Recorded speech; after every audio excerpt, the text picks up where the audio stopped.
Bismillahirrahmanirrahim.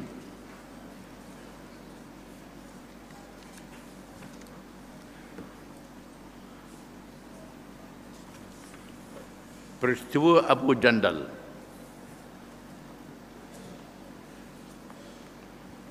Tiba-tiba seorang yang bernama Abu Jandal bin Suhail, bukan Sahal, itu salah saja, bin Suhail bin Amr, iaitu anak berwakil musyrikin dalam perjanjian ini, anak pada perunding sendiri, Suhail bin Amr yang masih kafir. Anak dia masuk Islam, ayah dia kafir. Tengah-tengah perunding, Abu Jandal, anak bersuhail perunding dia sendiri, dia datang dalam keadaan dia belenggu. Dia datang dalam keadaan tangan dia digari. Digari oleh ayah dia sendiri. Digari. Dia mari. Di mana dia ialah seorang Islam yang telah berjaya membebaskan dirinya. Lalu dia merebahkan dirinya di hadapan orang-orang Islam. Dia guling depan Nabi, depan orang Islam yang sedang berunding. Melaku peristiwa ini kerana meminta dibebaskan, minta dibebaskan. Minta tengah berunding damai, tiba-tiba mari anak perunding sendiri minta dibebaskan. Anak dia masuk Islam. Tiba-tiba Suhail bukan Sal, Suhail berkata, inilah perkara yang pertama yang aku membuat supaya dilaksanakan seperti yang dia sebut di dalam perjanjian, kata dia. Oh, ini perkara yang pertama yang aku nak ikut janji. Tak boleh serah. Mana-mana orang Islam yang berhijrah ke Madinah, dia hantar balik. Mana-mana orang Islam yang lari ke Mekah, tak dihantar balik. Ini perjanjian Hudaybiyah. Buat begitu. Ini ujian. Ini yang pertama. Kata saya, aku tak nak anak aku ni pergi ke Madinah. Rasulullah SAW bersabda, kami belum lagi meluluskan perjanjian ini. Perjanjian dah diluluskan, baru tulis, kata Nabi. Nabi nak tolong selamatkan Suhail. Kita baru tulis, baru dah lulus lagi. Nabi nak bebaskan Abu Jandal ni, anak dia.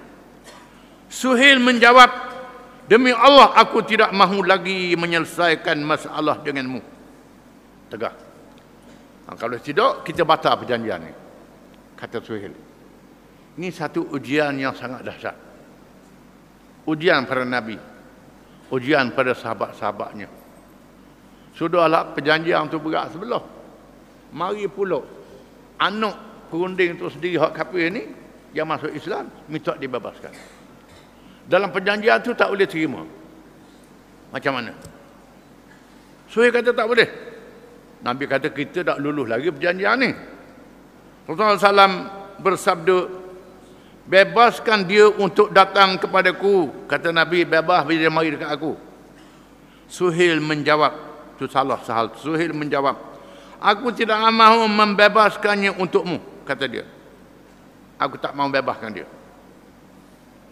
Akhirnya Rasulullah SAW meminta supaya ia mengambil Abu Jandal. Kata Nabi, ambillah anakmu nak, ambil. Ambil, Nabi suruh. Ambil.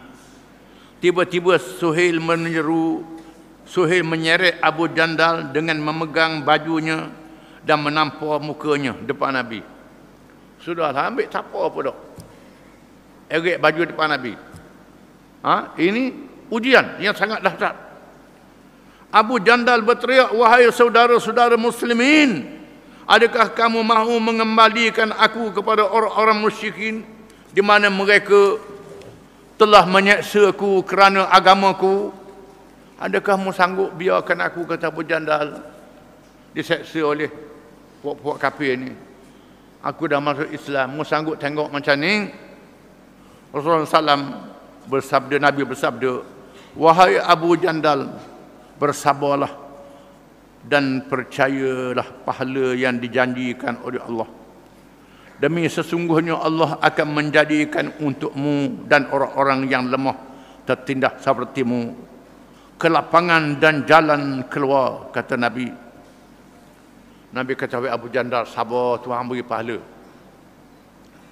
Mu sabar Abu Jandal, Tuhan beri pahala. Mu dan rakan-rakanmu yang lain yang masih ditahan di Mekah tu akan diberi pahala oleh Allah Ta'ala.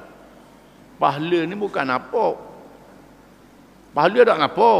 Mati pun nampak pahala ni. Tengah kena seksa, Nabi kata sabarlah. Sabar. Tuhan beri pahala padamu. Tuhan beri kemenangan padamu. Sebenarnya kami telah mengadakan perjanjian damai dengan mereka.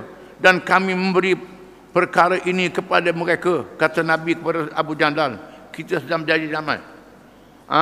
Sabar sekejap. Sabar, wahai Zuhair. Dan mereka mestilah memberi kepada kami janji Allah. Mereka kena beri janji Allah. Mungkin kena tahan, kena seksa. Wahai Abu Jandal. Maka kami tidak sekali-kali mungkir janji. Kami tak akan mungkir janji, kata Nabi. Tuna janji dulu. Wahai Abu Jandal, sabar. Biar mu kena tahan. Sabar. Kena seksa. Umar radhiyallahu anhu yang tidak dapat menahan perasaan. Sayyidina Umar yang terkenal dengan tegas, berani, bengkeng, bengis, tak dapat menahan perasaan, terus melompat dan menghampiri Abu Jandal. Terus melompat, duduk dekat Abu Jandal. Sambil berkata, bersabarlah wahai Abu Jandal. Sesungguhnya mereka adalah orang-orang musyrikin. Darah tiap-tiap seorang daripada mereka ialah darah anjing, kata Sayyidina Umar. Sabar wahai Abu Jandal. Mereka ni orang musyrikin, orang kafir. Darah mereka ni murah je, najis macam darah anjing. Kata Sayyidina Umar, sambil mendekatkan ulu pedangnya kepada Abu Jandal. Dia eleh ulu pedang dia dekat Abu Jandal. Dia beri pedang ke Abu Jandal. Abu Jandal tak tahu. Dah ambil pedang, dah kata apa. Selepas itu Umar cerita, aku berharap dia mengambil pedang dan menetok bapanya. Kata nama aku ingat, aku helih pedang, dia ambil pedang tetok ayah dia. Tetapi Abu Jandal mematuhi arahan Rasulullah SAW. Dia dengar hak Rasulullah, tak dengar hak aku, kata dia. Saya nama kata. Aku beri pedang, dia nak ambil pedang tetok. Lalu, dia buat tak tahu je. Dia dengar hak Nabi kata, Nabi suruh sabar. Ini hebat, iman tu hebat. Maka selesailah masalah. Habis masalah itu. Bertahalul kerana dihalang. Allah Ta'ala turun. Wa atimmul hajj wal umrata lillah. Fa in uhsirtum famastaysara minal hadi. Ini ayat Quran. Sempurnakan haji dan umrah. Bila kamu sudah pakai ihram, haji atau umrah, turun ayat Quran. Sempurnakan haji dan umrah. Dan kamu tidak boleh menyempurnakan bila kamu dihalang, disekat oleh musuh. Bila sudah kamu pakai ihram, mestilah kamu membayar dam. Pakaian ihram tak boleh buang. Kena sembelih binatang dulu. Baru boleh cukup pala buang pakai ihram. Ini cara mereka yang bertahalul bila dihalang. Mereka yang sudah pakai ihram nak pergi umrah, siapa dekat Hudaybiyah, siapa kat Jeddah, dia sudah niat dah. Tiba-tiba tak boleh masuk Mekah. Nak buat macam mana? Caranya ialah cari kambing sembelih, beri makan ke orang miskin, makan pada siapa dia saja, baru boleh gutin, cukup pala, buang pakaian ihram. Jawab dia tak pergi Mekah lah. Itu cari dia bukan pakai buang gitu lalu. Ada hukum dia. Disebut dalam Quran. Ini ujian daripada Allah Ta'ala. Pahala dapat. Pahala umrah dapat. Pahala haji dapat. Kalau dia mati, dia masalah. Dapat pahalanya. Tapi Tuhan suruh begitu. Caranya tahalul. Tahalul hisar dia panggil. Itu ayat Quran. Kemudian Rasulullah SAW bersabda, bangunlah kamu semua dan sembelihlah binatang yang dia sediakan itu, kata Nabi. Sembelih binatang, gunting rambut ataupun cukur, baru boleh buang pakaian ihram. Seorang pun tidak bangun. Senyap mereka tak bangun. Bukan nak marah Nabi, nak marah hak ni, janjian Hudaybiyah ni, tak puas hati. Rasulullah SAW bersabda tiga kali bersabda, tetapi seorang pun tidak bangun. Tak bangun. Mereka tidak bangun bukan kerana engkar, tetapi kerana kasih dan cemburu kepada Allah dan Rasulnya. dan merasa perjanjian itu menghina Allah dan Rasulnya sallallahu alaihi wasallam. Perjanjian ini menghina orang Islam. Rasa begitu, mereka tak buang pakaian ihram.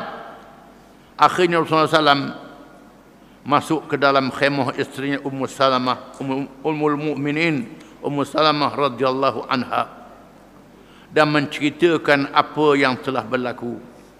Lalu Nabi cerita ke isteri Ummu Salamah radhiyallahu anha, aku harus suruh sembelihnya, awak tak tahu.